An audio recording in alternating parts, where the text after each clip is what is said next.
Perutnya orang negara baju beda ya. Masuk yang kotor dikit auto sakit parah.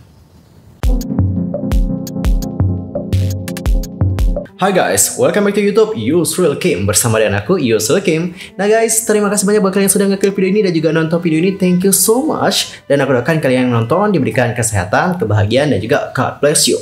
Nah guys, dalam video kali ini kebanyakan nanya ya.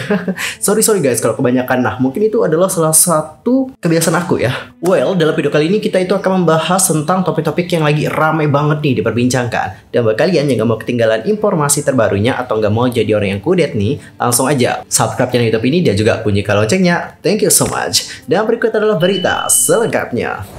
Oke, langsung saja kita masuk ke berita pertama ya. Nah, di berita pertama ini ada berita dari Jang Won-young. Waduh, Jang Won-young ini menjadi salah satu idol yang paling banyak mendapatkan kebencian ya. Gila, banyak banget teman-teman kebencian yang dilontarkan kepada Jang Won-young. Salah satu yang terbaru adalah Jang Won-young ini dituduh melakukan yang namanya operasi plastik. Dan banyak banget dari netizen Korea yang sudah memberikan pembelaan kepada Jang Won-young setelah dia dituduh melakukan yang namanya operasi plastik. Jang Won-young memang tidak diragukan lagi adalah salah satu bintang terbesar di K-pop saat ini. Sejak debutnya bersama dengan IZ*ONE, Jang Won-young telah merebut posisi center di industri K-pop dan juga semakin memperkuat posisinya dengan kesuksesannya bersama dengan IVE. Namun teman-teman, ketika seorang idol menerima begitu banyak cinta, seringkali mereka juga menerima banyak banget kebencian. Dalam kasusnya Jang Won-young ya, banyak banget nih dari netizen yang cemburu banget sama dia dan juga nggak percaya bahwa visualnya itu memang alami ataupun murni. Dan seringkali banyak yang menuduhnya telah melakukan yang namanya operasi plastik. Dan setelah Jang Won-young dituduh melakukan yang namanya operasi plastik nih, ada seorang netizen yang sudah muak banget dengan tuduhan yang diberikan kepada Jang Won-young. Hingga pada tanggal 21 Desember, ada sebuah postingan di komunitas online yang menjadi viral. Dalam postingan tersebut, penulis melihat bahwa setiap fitur wajah Jang Won-young dan berargumen bahwa hampir nggak ada perubahan kok dalam penampilannya sejak idol tersebut debut. Netizen juga sangat setuju dengan penulis dan juga membela sang idol dari rumor yang menyatakan bahwa dia telah menjalani operasi plastik. Netizen juga berpendapat bahwa meskipun dia menjalani operasi, sang idol tidak boleh dikritik dikarenakan hal tersebut. Dan guys, seperti inilah bagaimana komentar dari netizen Korea. Meskipun dia hanya melakukan operasi pada matanya, katakanlah dia melakukan lebih banyak operasi plastik ya. Won-young memang sudah menjadi viral di usia 15 tahun dikarenakan visualnya yang alami. Siapa sih yang peduli jika dia melakukan operasi plastik? Orang-orang terlihat gila deh dengan mengatakan bahwa anak di bawah umur menjalani prosedur besar. Bener banget sih. Di zaman sekarang, yang non-selebriti aja melakukan yang namanya operasi plastik. Dan selama mereka menggunakan uang mereka, bukan uang kita, bukan uang nyuri juga, ya terserah juga sih.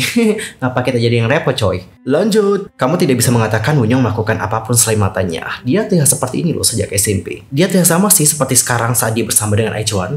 Bener sih, mungkin bedanya ya, Jang Won-young itu lebih kayak kurus. Kalau di IZ*ONE ya, dia itu masih ada tembem-tembemnya loh.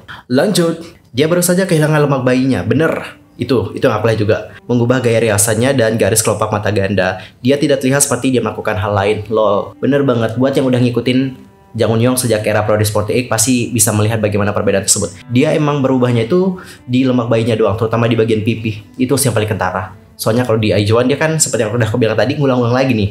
Dia itu lebih kelihatan imut coy. Kalau di sini kelihatan lebih elegan dikarenakan cabinya sekarang kayak hilang gitu. Bahkan ya, jika dia melakukan operasi plastik, siapa yang peduli sih? Hari-hari ini semua orang mengoperasi matanya, hidungnya, dan juga bibir mereka. Mengapa para pembenci ini tidak mengatakan sesuatu kepada mereka? That's right. Langsung aja gitu katain orang yang oplas gitu ya.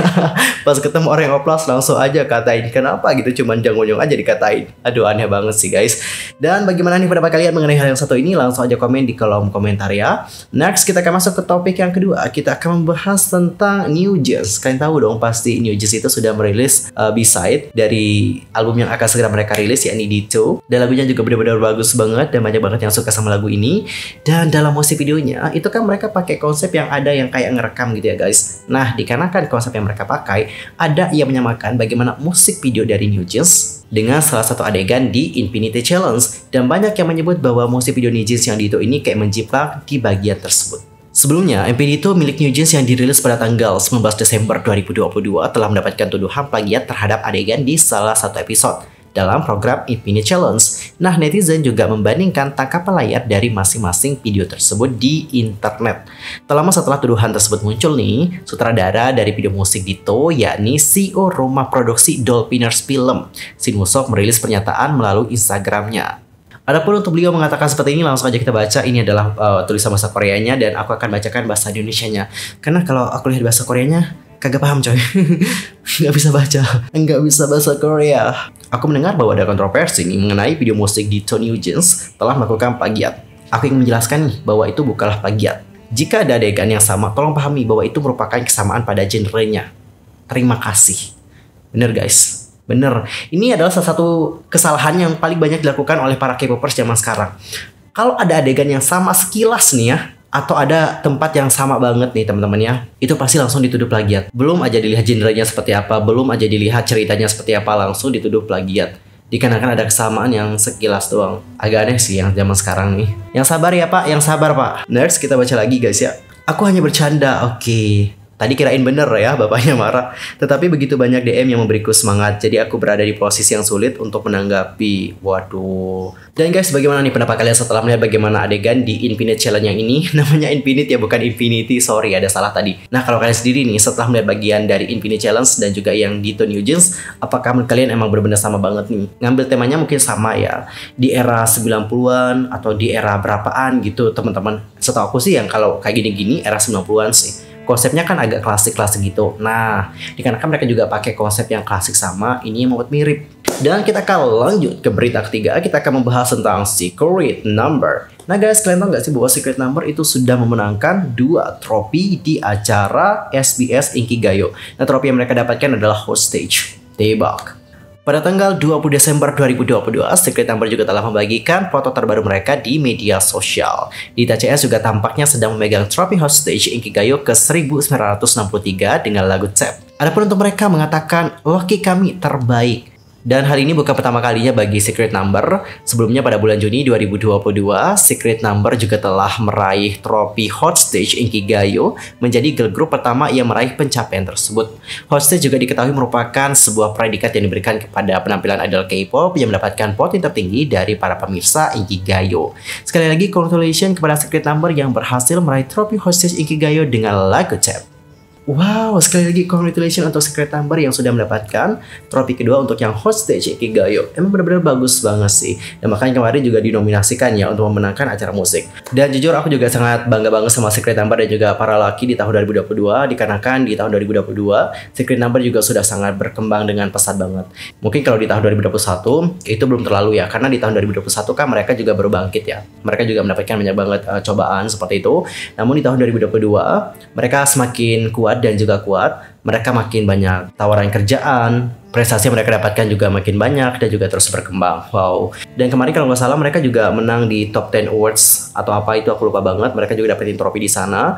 Habis itu dapat di K-Cham Award lagi. Habis itu di Hostage juga udah 2. Gila, di tahun 2022 udah banyak banget ya trofi yang dikumpulkan. Sekali lagi congratulations dan juga next comeback insya Allah kita akan mendapatkan yang namanya first win. Amin ya. Dan guys, untuk topik terakhir kita akan membahas tentang seorang influencer dari Indonesia yang menerima kritikan dikarenakan bagaimana pernyataannya baru-baru ini. Dia jujur kalian juga pasti mungkin nih kalian yang baca bakal banyak yang ketrigger juga. Untuk lebih jelasnya coba kita baca ya seperti apa pernyataan dari sang influencer tersebut. Oh ya, untuk informasi nama influencernya adalah Kak Vincent ya guys ya. Dia juga merupakan influencer yang sering membahas tentang Korea-Korea gitu. Tapi dia itu lebih fokusnya setahu aku ya, sepenglihatan aku nih, ke K-Fashion dan juga K-Beauty. Please ya, kalau di Indo bawa orang Korea jangan pernah makan di kaki lima atau nasi padang atau perut mulus apalagi siput yang di jalanan. Wow, kenapa nih? Apa alasannya? Makanan ditaruh berjam-jam di suhu ruang joroknya. Aduh, itulah kalau beli pulang nasi padang itu bawanya selalu cepet basi.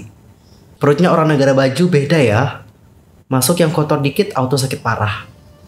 Minimal makanan mall lah paling aman deh. Mahal tapi ada SOP kebersihannya. Beli daging buat masak juga sebisa mungkin di supermarket khusus. Jangan kayak yang di pasar dipajangin berjam-jam di luar terus banyak lalat. Oh my god. Jujur aku kaget banget sih sama bagaimana pernyataan dari Kak Vincent tadi. Terutama yang mengatakan perut negara orang maju beda. Berarti kita negara berkembang perutnya kayak gimana nih? Emang udah beda ya perutnya diciptakan ya. Waduh.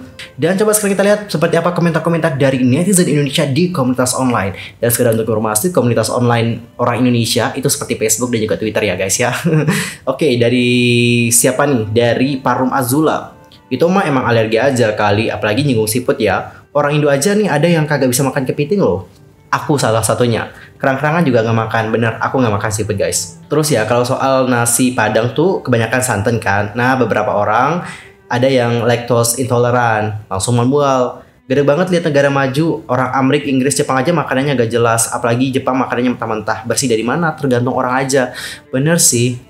Ya kenapa kayak gitu? Mungkin yang buat makanan nasi Padang, aku jujur takut ngomong nih. Mungkin yang buat makanan nasi Padang itu cepat basi ketika dibawa ke rumah dikarenakan ada santan. Karena kan you know lah santan kayak gimana teman-teman ya. Jadi kalau beli nasi Padang maybe next time nggak usah pakai santan supaya bertahan lama. Hari Jisun sekeluarga keliling Indonesia makan kaki lima pinggir jalan nggak kenapa-kenapa tuh. Please dong jangan lebay. Itu mah namanya alergi. Orang negara berpelawar aja banyak kok yang alergi sama seafood mah. Kalau aku sih bukan alergi ya guys, aku nggak alergi sih sama seafood, tapi emang kurang suka aja gitu sama seafood. Kalau alergi makanan nggak ada sih.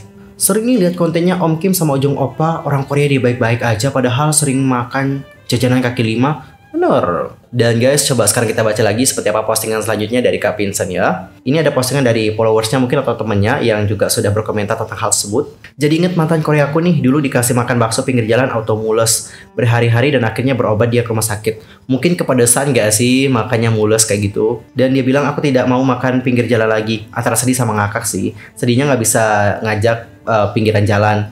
Ngakaknya dia sakit perut cuma gara-gara itu doang. Padahal perut orang kan beda-beda ya, dasar aku nih. Sejak saat itulah dia menjauh dari yang namanya makanan pinggir jalan dan always ajak aku makan di restoran. Sebenarnya aku sih yang paksa dia ya cobain bakso. Karena ya emang enak bakso, mas-mas dorong gitu. Jadi ngerasa bersalah nih, untung aja anak orang kagak kenapa-napa. Abis itu si Vincent juga menulis kayak gini, WKWK real banget. Jadi nyadar ya makanan sehari-hari yang masuk ke dalam tubuh selama ini padahal martabak bakso pecel lele enak katanya. Lalu ada yang mereply dengan mengatakan, sakit hati jujur. Habis itu Kak Vincent bilang, maaf ya kalau kata-kata aku kurang enak diposting sebelumnya kebawa perasaan. Di Jakarta sering habis makan luar, itu aku sama temen langsung sakit perut. Pernah muntaber lemes banget seharian gak bisa ngapa-ngapain. Sayang padahal makanan Indo enak, tapi cara jualannya dan kebersihan makanan masih kurang dianggap penting. Ini nyoba seafood 68 rating terbanyak, habis makan atau mules semalaman, kerang sama ikannya amis katanya guys. Guys, masalah kata perut negara maju itu maaf banget. Aku bawa candaan real life aku sebagai orang Indo ke teman luar aku. Perut negara maju kasiannya gampang mules begitu katanya. Maaf lagi nih karena lupa difilter waktu nulis di sosmed. Maaf juga kalau tujuan awalku cuma ingin bilang kalau lebih baik cari makanan di resto yang proper, cara hidangannya dan bersih aja walaupun lebih mahal harganya. Cuma ingin share perspektif aku juga yang sering jadi sakis waktu ngerantau nyari makanan di Jakarta ya. Maaf guys. Kayak gitu guys kata dari Kak Vincent yang udah minta maaf juga dengan statement-statementnya yang mungkin melukai hati banyak orang. Ya semoga ini juga jadi pelajaran ya buat Kak Vincentnya kalau next time menulis di sosial media itu harus benar-benar hati-hati banget. Apalagi kalau menyangkut yang namanya negara gitu ya kan. Dan apalagi kita sebagai negara berkembang juga kerap kali diremehkan dengan banyak hal gitu. Dan ketika melihat hal seperti ini ya tentu banyak orang yang juga ke-trigger dengan hal tersebut. Dan jujur li ya sebenarnya makanan di kaki lima ya di pinggir-pinggir jalan kan aku juga sering makan di kaki lima nih gitu ya kan. Gak semua tempat loh teman-teman yang nggak higienis. Banyak banget loh warung-warung kaki lima yang juga tempatnya bersih. Tergantung kitanya bisa nyari atau tidak. Kalau nggak bisa nyari ya nggak ketemu gitu. Tapi ya balik lagi juga sih, perut-perut orang juga kan beda-beda ya kekuatannya. Ya mungkin perut kita sudah kuat dengan hal tersebut. Maybe like that. Dan gimana pendapat kalian? Nanti langsung aja komen di kolom komentar. Oke teman-teman, cukup sekian untuk hari ini. I'm Yusril Kim pamit. See you next time di video berikutnya. Goodbye.